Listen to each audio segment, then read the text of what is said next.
गुरु माता पिता गुरु बंधु सखा गुरु माता पिता गुरु बंधु सखा तिम्रो चरणमा स्वामी मेरो कोटि प्रणाम तिम्रो चरणमा स्वामी मेरो कोटि प्रणाम।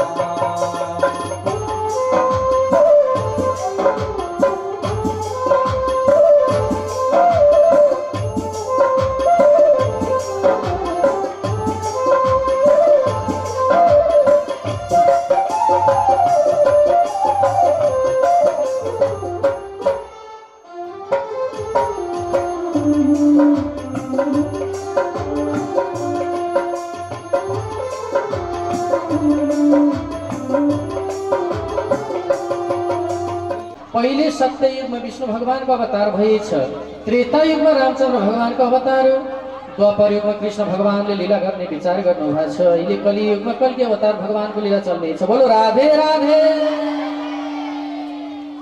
भगवानको लीला अगाडि बढ्ने क्रममा अर्को जन्म लिनका लागि सबै भगवत भक्तिमा चिन्तन गरेर अगाडि बढे। आखिरी मनुष्यको चोलामा सबैभन्दा ठुलो दान नै रहेछ भन्ने सिद्धान्तबाट सबैले जन्म त्याग गर्न लागे। अर्को जन्म हतार गर्दै कृष्णसँग रमाउने विचार गर्दै आखिर दान नै किन ठुलो हो त? सत्ययुगमा पनि दान नै ठुलो रहेछ, त्रेतायुगमा पनि दान नै ठुलो रहेछ, द्वापर युगमा पनि दान नै ठुलो रहेछ, कलियुगमा दान र नाम दुईटै महान छन् भनिदिएछ। एकजना भक्तिनी आमा हुनुहुन्थ्यो, सदैव घरमा सत्संग चलाउने, गाउँवासी सबैलाई घरमा बोलाउने, ल है सत्संगमा आऊ है दिदी बहिनी, जे जस्तो छ मिठो नमिठो प्रसादी हुन्छ आऊ है, फुलको गुच्छ लिएर आऊ है। आउँथे सत्संग चलाउँथे, सबैलाई राम नाम ओडाएर सबैलाई सत्मार्गमा लैजानु हुन्थ्यो। हामीले एउटा राम नाम ओडिदिँदा, हामीले एकजनाले एउटा राम नाम ओडिदिँदा 100 जनालाई मुक्ति दिइरहेको छ। याद गर्नु भएको छ? बाटामा यो राम नाम ओडेर हेर्नुहोस् त, भगवानको विश्वास नगर्ने व्यक्तिले होइन के लेखिएको रहेछ यो पहेँलोमा हो भन्छ, हेर्न थाल्छ। यसो हेर्छ, होइन हरे राम भनिएको छ, मान्छे अगाडि बढिहाल्यो, अब त्यही पढ्नलाई पछि पछि जान्छ, हरे राम रहेछ भन्छ। हरे राम राम राम हरे हरे, हरे कृष्ण कृष्ण कृष्ण हरे हरे। ओम नमः शिवाय लेखिएको छ, श्री राधे लेखिएको छ, श्री कृष्ण लेखिएको छ, श्री राम लेखिएको छ। एकजनाले एउटा राम नाम ओड्दा लगभग 100 जनाले मुक्ति पाउँछन्। अब त्यो 100 जनाको भगवान को भन्नुहोस् त? 100 जनाको भगवान त्यही राम नाम ओड्नेवाला व्यक्ति। अनि हामी लौनानी के जानी स्वर्ग पाइँदैन होला, एउटा राम नाम ओड्दा त त्यति पुण्य मिल्छ। आज ती भक्तिनी आमाले सबैको गलामा राम नाम ओडाएर सबैलाई सत्सङ्गमा आबद्ध गराउँदै गराउँदै जानुभयो। धेरै समय बित्यो। एक दिन त्यही गाउँमा भागवत यज्ञको आयोजना भएछ। ठुलो भागवत यज्ञ आयोजना भएछ मन्दिरमा। दिनदिनै आउनुभयो। पहिलो दिन आएको कथा सुनाउँ लाग्यो, दोस्रो दिन पनि आउनुभयो। अब त दान दिउँ लाग्यो। चैतको महिना रहेछ, धुप गरम। त्यो बेलाको पैसो 1 रुपियाँ 1 मोरी 1 सुका 2 पैसा कति थियो? सत्ययुगको पैसो। हातमा च्याप्प पैसो लिएर दान दिन भनेर गएको सचिवालयमा गएर मेरो बाबा मेरो नाम टिपाउ भन्नुभयो, तर हातबाट तप पसिना झरिरहेछ। आमालाई लाग्यो कि पैसो रोयो। लक्ष्मी रोइरै दिन हुँदैन, म त दिन्छु। खुत्रोक थैलीको तना तानेर भित्र लुपुक्कै खुसुक्कै पसिहाल्यो लक्ष्मी। रोइकै दिने त। भोलिपल्ट पनि त्यसै गरी गएको। आज पनि हातबाट पसिना चुहिरहेछ। आज पनि दिनुभयो। 7औं दिनको दिनमा 2टा हातमा च्याप्प। अब त दिन नपाएको, 2-4 रुपियाँ नै दिन्छु भन्नुभएछ। च्याप्प समातेर लिएर गएको। 2टै हातबाट हिजो अस्ति भन्दा धेरै धेरै धेरै पसिना बगिरहेछ। आहा कति रोयो लक्ष्मी, तिमीलाई म दिन्न, तिमी मेरो थैली भित्रै बस है भन्नुभयो। रोइ छोरीलाई घर पठा भन्दा पनि कष्ट पर्यो है। आज म दिन्न बाबा, यही थैलीमा बसिरहु, अरू पैसा दिए पनि यो पैसा चाहिँ म कहिल्यै दिन्न लक्ष्मी भन्नु। सप्ताह सक्यो आमाले दिनु भएन, दिनमा दान दिन गएको घरतिर फर्काएको। एक दिन आमा मर्नु भएछ, आत्मा माथि गयो, छानबिन समितिमा पुग्यो। आमालाई सम्बोधन गरे, आमा तपाईँले पहिले सुख भोग्ने कि दुःख भोग्ने? होइन बाबु, अहिले के भने मैले के को दुःख भोग्ने? मैले दुःख भोग्ने कामै गरेको छैन। थोरै पाउँछ आमा, तिलको दाना जति। धेरै तपाईँको पुण्य छ। पहिला सुख भोगेर पछि म बुढेसकालमा दुःख भोग्ने कि पहिला दुःख भोगेर पछि बुढेसकालमा सुख भोग्ने भन्दा आमाले भन्नुभयो मैले गल्ती गरेकै छैन बाबा, म भोग्दिनँ दुःख भन्नु। हे चित्रगुप्ता, हजुर महाराज, आमाको नाम सर्च गरेर त्यहाँ यसो खिच्देऊ त, भिडियो ओपन गराइदेऊ त आमाको। अहिले मोबाइलमा नाम सर्च गरेर सबै हेरे जस्तै देखे जस्तै भिडियो हेरे जस्तै अहिले टिकटक छ नि, त्यसै गरी नाम सर्च गरेर ओपन गरेको त दिनमा आमाले पैसा फर्काएको, आमाले नै माथि देख्नुभयो। लौ कतै यही त मेरो दोष होइन? हे चित्रगुप्ता, मैले कुन चाहिँ गल्ती गरेको छु आमा? तपाईँले दिनै दान गर्न लगिएको भागवतमा भगवानले सुम्पेको पैसा फिर्ता गर्नुभयो, तपाईँले दान दिनु भएन, त्यसैले तपाईँले पाप भोग्नु पर्छ, दुःख भोग्नु पर्छ। होइन कस्तो वैकुण्ठ लोक हो यो, कस्तो छानबिन समिति हो? मैले दान नदिए र पैसा रोएर दान नदिए मैले। आमा तपाईँले गल्ती बुझ्नुभयो, गल्ती बुझेर त दुःख पाइन्छ, कष्ट पाइन्छ, त्यसैले विचार गर्नुपर्छ। सबैभन्दा नैतिक शिक्षा समाजमा आवश्यक छ आमा। तपाईँले बुझ्नु भएन, तपाईँले जान्नु भएन। त्यो हातबाट पैसा रोएको होइन, तपाईँको हातबाट पसिना मात्र चुहिएको, तपाईँले ठान्नुभयो पैसा रोयो। त्यसैले 6 महिनासम्म तपाईँ निर्जन भन्ने जङ्गलमा गएर चमेरोको चरा बनेर बस्नु पर्यो।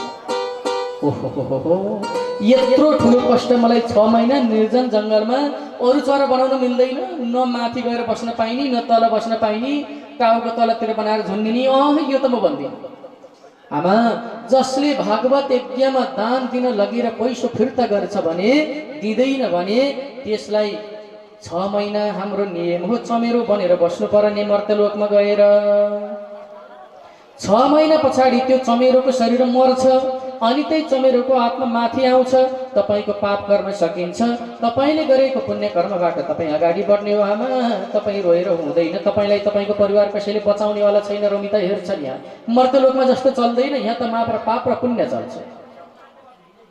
त्यसैले बिन्ती लागोस् अब तपाईँ चमेरो बनेर जान सक्नुहुन्छ भनेर अमृतको जल बर्साइदिएका थिए। चमेरो बनेर भुर्र उडेर तल माथिबाट तल वायुमण्डल हुँदै हुँदै हुँदै आकाश मार्ग हुँदै हुँदै आएर निर्जन भन्ने जङ्गलमा चमेरो बनेर बस्नु पर्यो। हेर्नुहोस् त कति कष्ट। आखिर एउटी आमाले अहिले चमेरो बन्नुपर्ने कारण के त? भागवतमा दान दिन्छु भनेर लगेको पैसा रोएको बहानाले पैसा फर्काउनु दिनुभयो। त्यति दोषले 6 महिना चमेरोलाई जति कष्ट कुनै चरालाई पनि छैन। याद गर्नु भएको छ, देख्नु भएको छ चमेरोको चरा प्रायले छ? हात उठाउनुहोस् त चमेरोको चरा देख्ने जतिले। आहा, सबैले देख्नु भएको छ। ओहो, स्तनधारी चमेरो, त्यति सानो चमेरो बच्चा पैदा गराएर स्तनपान गराउनु पर्ने, त्यही पनि टाउको तलतिर एउटा पातमा झुन्डिनु पर्ने। हामी कोही नबनाऊ है, मेरो बिन्ती लागोस् है, त्यो चमेरो बन्न नपरोस् है। मेरा भक्तहरूले, मेरा आमाहरूले, मेरा बाबाहरूले, मेरा दाजु, मेरा दिदी, भाइ बहिनी, बालगोपालहरू कसैले पनि चमेरोको चरा बनेर अर्को जन्म आउन नपरोस्। साह्रै पीडादायक। बरु तातो तेलमा एकचोटि राखेर निकालिदिन्छ, बरु एकछिन पीडा हुन्छ। तर चमेरो बनेर आउनु पर्यो भने 6 महिनाको नियम नै हो, त्योभन्दा कम पनि हुँदैन, बढी पनि हुँदैन। साह्रै कष्ट हुन्छ। बिन्ती लागोस् अर्को जन्म चमेरो नबन्ने जतिले ताली बजाउँथे एकचोटि। कोही कोहीलाई चाहिँ मनै भाव कि पनि। बोलो राधे राधे।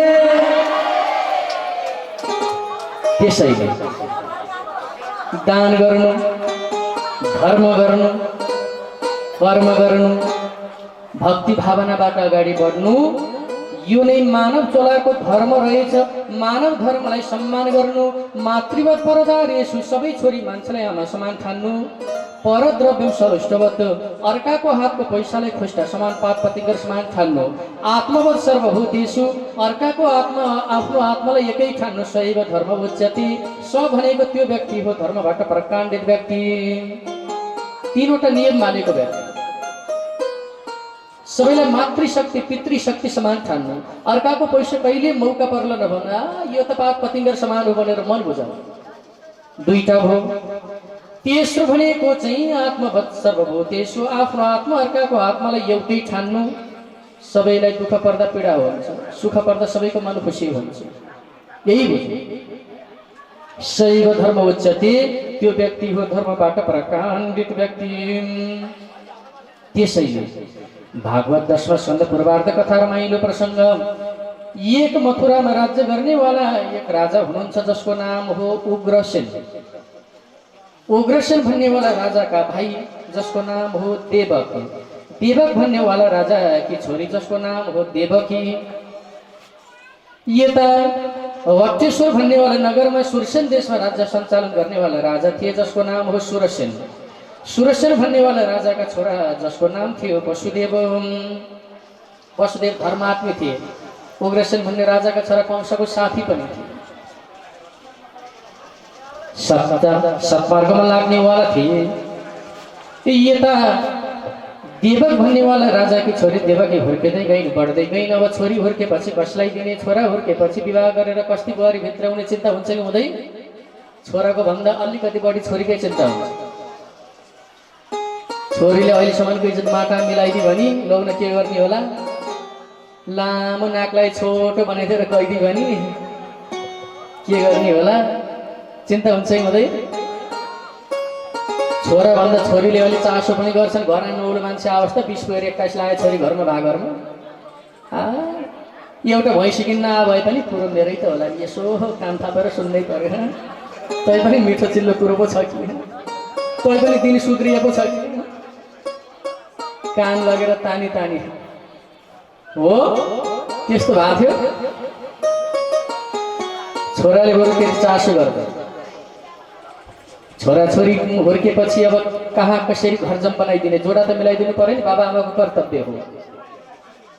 त्यही देवकी छोरी कसलाई दिने भनेर देवक भन्नेवाला राजा कंसका काकाले चिन्तन गर्दा, मेरो काकाजी चिन्ता नमान्नु, तपाईँकी छोरी मेरो आफ्नै बहिनी हो देवकी, देवकीलाई दिने केटो मैले खोजिसकेँ भन्दा को खोज्यौ त बाबु छोरो भन्दा वसुदेव सुरसेन भन्ने राजाका छोरा धर्मात्मी छन्।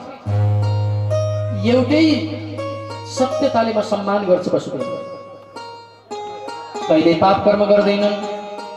एक दिन स्नान गर्न वसुदेव र म गएको, जाँदा जाँदा जाँदा जाँदा स्नान गरेर फर्किने बेलामा मेरो हातको औँलाको सुनकौठी हरायो। त्यही बेलामा मैले आँस मारेर आएको सुनकौठीलाई वसुदेवजीले 1 महिनासम्म गएर पालुवा चालेर खोजेर ल्याएर मलाई बुझाइदिनु भयो। त्यही बेलाबाट मैले मान्छु वसुदेव सच्चा छन्, दया अत्यन्त इमान्दारी पनि छ, दिनुपर्छ वसुदेवलाई पनि। विवाहको तारतम्य हुन लाग्यो, लगन लेखियो, दिनको तय गरियो। अहिले सुरसेन भन्ने राजाका छोरा वसुदेव र यसै गरी देवक भन्ने राजाकी छोरी देवकीको विवाह बन्धनको तयारी हुन लाग्दैछ भन्ने समाजको कथा यस प्रसङ्गबाट। बोले सत्य सनातन धर्मको जय राम। लीला उनैको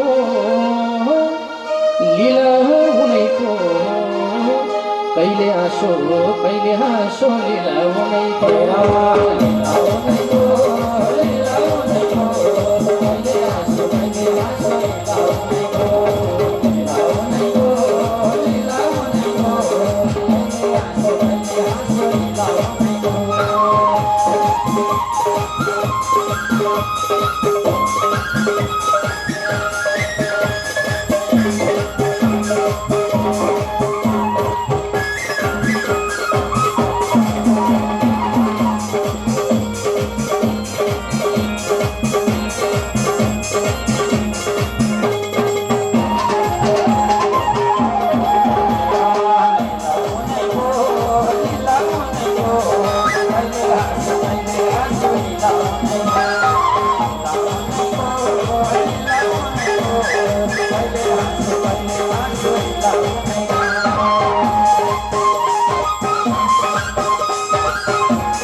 बोले लीला पुरुषोत्तम भगवानको हो। हामी करिब करिब कृष्ण जन्म प्रकाट्य उत्सवको नजिकै पुगिसकेका छौँ। एकाग्र भाव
रमाइलोको साथमा नाचगान भजन कीर्तन पञ्चबाजा सबै बन्धुवर्ग आदिहरू आएका छन्। देवकीलाई उज्जवल भविष्यको शुभकामना दिएका छन्। कति राम्रो मिलेको जोडा हो। देवकी कति भाग्यमानी, यस्तो भगवानको अवतार भएका वसुदेव जस्तो हामीले पनि पाउन पाए कस्तो होला भनेछन् कति राजकुमारीहरू। जन्ती आएका बेहुलाहरूले आहा वसुदेव कति भाग्यमानी, यस्तै देवकी जस्तै हाम्रो निधारमा पनि लेखिदिए होला त भनेछन्। फेरि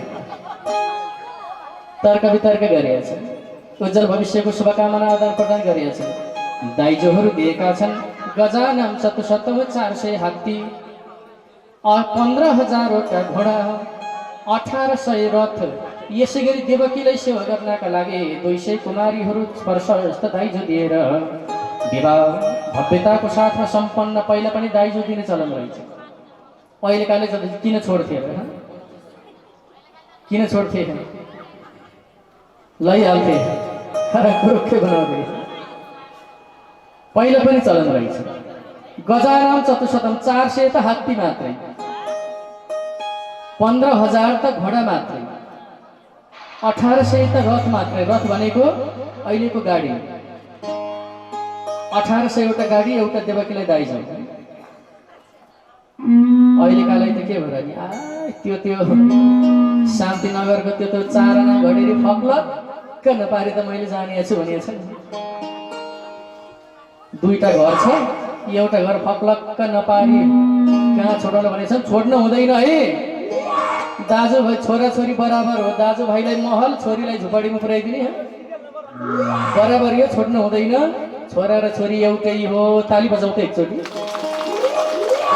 सम्मानित हुनुपर्छ छोरालाई राम्रो बोर्डिङ पढाउने छोरीलाई सरकारी स्कुल पनि के हो के घरमा काम परोस् त लौ न बाबु तिमी त जाऊ आज दिदी बसिहाल्छ नि काम गर्न भन्ने चलन यो समाजमा अझै पनि छ छोरो तिमी बस ल दिदी तिमी पढ्न जाऊ पहिले भनिएको छैन त्यसैले बराबरी हो विवाह सम्पन्न भए पश्चात कंस भन्नेवाला दैत्यले विचार गरी अरे मेरी बहिनी ज्वाइँलाई बाटोमा कसैले अवरोध गर्न सक्छन् बीच बाटोसम्म पुर्याउन आफै जान्छु भनेर रथमा राखी गयो बीच बाटोसम्म पुर्याउन गएको अश्वत्थमस्तमो गर्भो हन्ता यम बहसे बुध अरे महाराज कंस जसलाई बहिनी भनेर पुर्याउन जाँदैछस् यसैको 8औं गर्भबाट जन्मिएको बच्चा तेरो काल बनेर आउनेछ त मर्नेछस्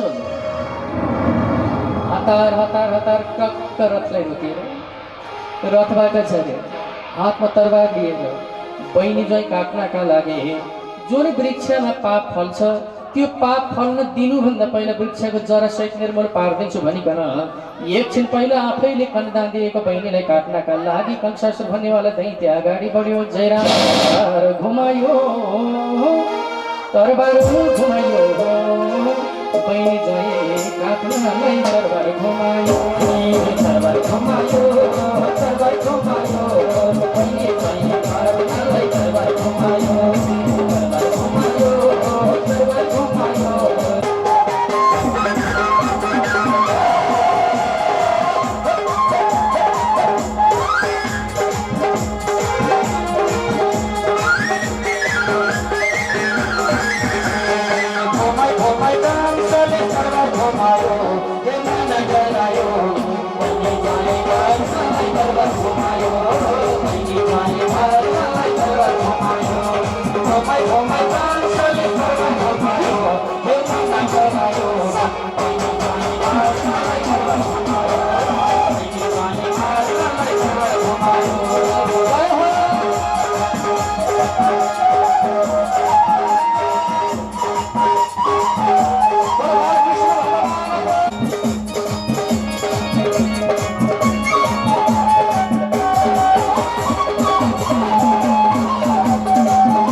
मिसाले नराखेर बाँकी हे भन्न थाल्यो त्यो मिसाले नराखेर बाँकी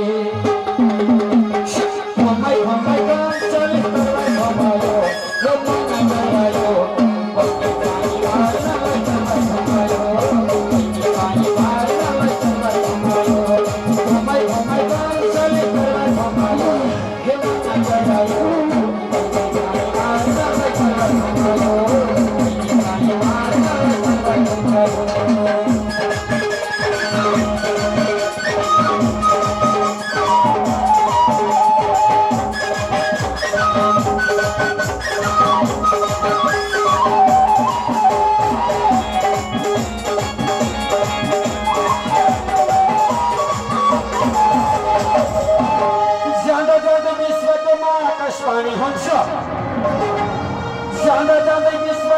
आकाशवाणी हुन्छ देवकीको कोखबाट तेरो काल जन्मन्छ हे देवकीको कोखबाट तेरो काल जन्मन्छ घुमाइ घुमाइ कंसले तरबार घुमायो देवलाई गरायो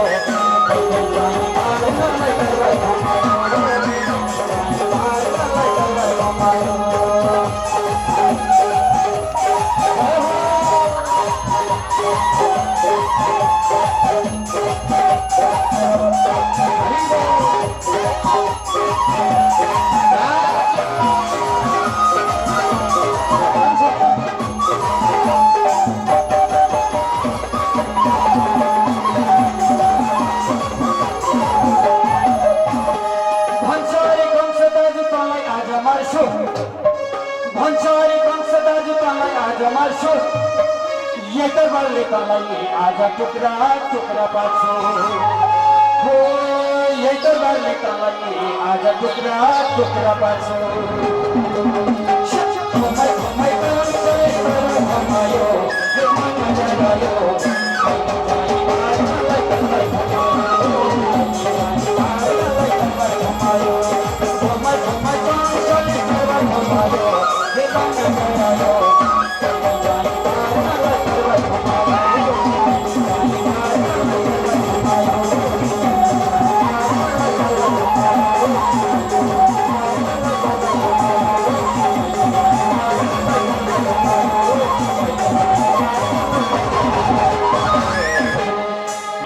मृत्यु जन्म बताम वीर देहे न सहजाय दाजु सबै मर्ने तपाईँ पनि मर्ने म पनि मर्ने अर्को पनि मर्ने एक दिन मर्ने शरीरले आज अर्कालाई किन मार्नुहुन्छ कहिल्यै नमर्ने भए त तपाईँले मार्न उचितै हो म पनि मान्छु एक दिन मरेर जानुपर्छ हामी पनि मर्ने यो नाश हुने शरीरले अर्कालाई मारेर तपाईँले महापाप कहिल्यै पनि नभोग्नुहोस् हो जसले व्यासासनमा बसेका पण्डितको हत्या गर्छन् जसले राजासनमा बसेका राजाको हत्या गर्छन् जसले कुनाभित्र बसेकी नारीको सुत्केरीको हत्या गर्छन् जसले कोरा बारेर बसेका प्रियपुत्रको हत्या गर्छन् जसले सत्य सनातन धर्मलाई हत्या गर्छन् जसले गौमाता गौशालामा बाँधेकी गाईको हत्या गर्छन् मेरो राजन यो 6वटा आतताई पाप हुन्छ यो पापबाट कहिल्यै मुक्ति पाउन सक्दैन अनि किन गर्नु छ महापाप डरलाग्दो उग्र पाप गर्न हुँदै हुँदै हुँदै हुँदैन यहाँ मरेर जानु निश्चय नै छ यसमा पनि आफ्नै बहिनी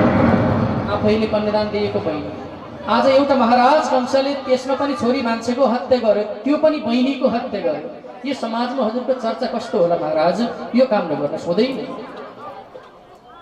सम्झाउन लाग्नु कंस मानेर हे वसुदेव यदि अगाडि आएर भाँजो बन्नुभयो भने याद गर्नुहोस् तपाईँलाई पनि मैले छोड्दिनु बहिनीसँगै तपाईँलाई पनि टुक्रा टुक्रा पारिदिन्छु यही तरबार तपाईँको पहिलाको मेरो माया सम्बन्धलाई भुल्न बाध्य बन्नेछु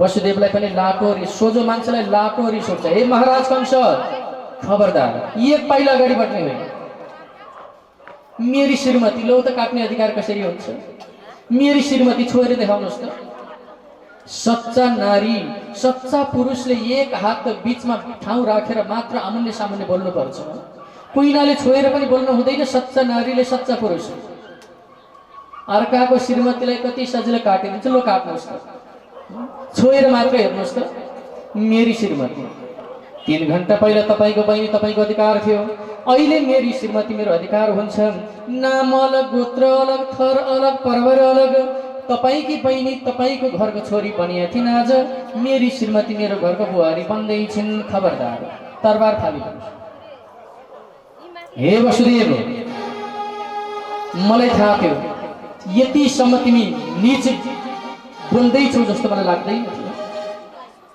कति सजिलै भने कति भाग्यमानी रहेछौ आज कंस जेठानको हातबाट तिमी पनि सँगै मर्दैछौ कंस महाराज नाताले तपाईँ मेरो दाजु पर्नुहुन्छ जेठान पर्नुहुन्छ श्रीमतीको दाजु मेरो पनि दाजु आखिर तपाईँलाई मार्ने भनेको त 8औं गर्भको सन्तानले हो नि 8औं गर्भको सन्तान तपाईँलाई बुझाउला बहिनी किन मार्ने अझै मन बुझ्दैन भने पहिलो सन्तानबाट जति हाम्रा बच्चा जन्मिन्छन् तपाईँले लगेर बुझाउला तपाईँले लगेर सुम्प्यौला तर मेरी श्रीमती तपाईँको बहिनी मारेर हत्या नगर्नुहोस् मेरो घरमा बुहारी भित्राउन कति लालाहित आशारत भएर बसिरहनु भएको छ आज बीच बाटोमा यस्तो घटना त्यसमा पनि तपाईँले आफ्नै बहिनीको हत्या हुन सक्छ यो कर्म गर्दै नगर्नुहोस् भनेर सम्झाइसके पछाडि ल ठिक छ वसुदेव त्यसो भए जति सन्तान जन्मिन्छन् 8औं गर्भसम्मको सन्तान नजन्मुन्जेलको लागि मेरो कब्जामा बस्नुपर्ने त्यसो भए छोडिदिन्छु हुन्छ कि नै मर्नभन्दा त बौलाउनु निको हुन्छ सरासरी अहिले कंसले बहिनी ज्वाइँलाई बीच बाटोबाट हात खुट्टामा हतगडी नेलकडी लगाएर मथुराको कारागारमा ल्याएर थुनिदियो धिक्कार कंस मूर्ख यता घरमा कहिले बेहुली आउली न गाउँवासी इष्टमित्र सबै बसिरहेछन् बेहुली भित्र आज कति अभागी रहेछन् देवकी बीच बाटोबाट नै दैत्यको कब्जामा परेर गएर थुनिनु पर्यो। एकचोटि हामी देवकी बनेर चिन्तन गरौँ त, एकचोटि हामी वसुदेव बनेर चिन्तन गरौँ त। दिन अगाडि बढ्दै बढ्दै बढ्दै गयो। आज कारागार मथुरामा बस्दा बस्दा बस्दा एउटा सन्तान जन्मियो। गर्भमा आएर त्यो कृतिमन्त लगेर कंसलाई बुझाइयो। पाले पराले खबर गरे, पहिलो भान्जो हो म मार्दिन, आठौँले मलाई मार्छ भनिया छ, फिर्ता गरे। नारदले गएर भने कंस शत्रु किन छोडे? किनकि कंसले कृष्णका 6वटा दाजु नमारिकन कृष्णको जन्म हुँदैन। किन मारेको, किन छोडेको शत्रुलाई भन्दै नारदले, नारद यो त पहिलो सन्तान हो नि, मलाई त 8औँले मार्छ भनेको। मूर्ख, विनाशकाले विपरीत बुद्धि भने यही हो। नसुने बेलामा बुद्धि उल्टा हुँदो रहेछ। देवताको लीला जान्न सकिँदैन। 8बाट गन्दै जाँदा 8 एक भएर 1 8 हुन्छ, 1बाट गन्दै जाँदा 1 1 भएर 8 8 हुन सक्छ, 8 पनि अहिले 1 हुन सक्छ, उल्टा हुन सक्छ। विचार गर है, म केही बोल्दिन भन्दै नारद हतार हतार आएर टपक्क टिपेर पहिलो भान्जोलाई मार्यो। दोस्रो भान्जो आई सुशेर भन्नेवाला, त्यसलाई पनि मार्यो।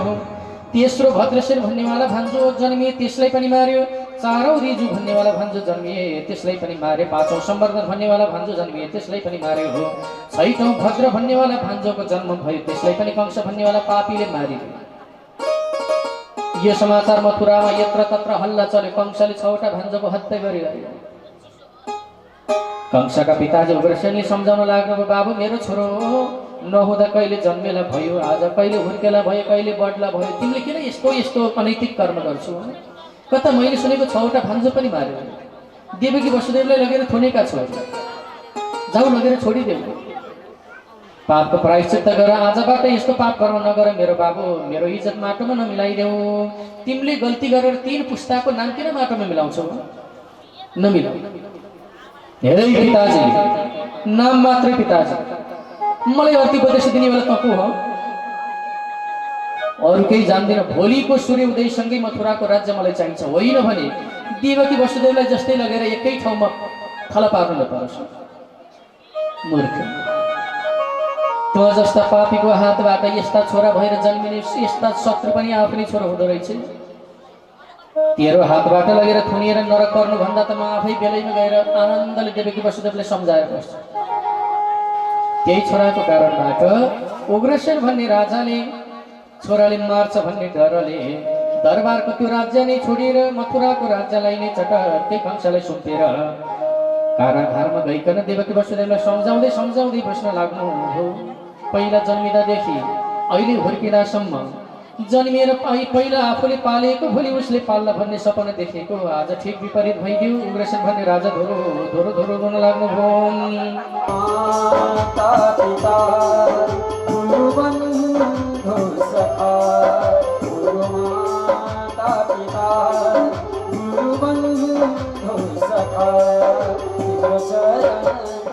स्वामी मेरो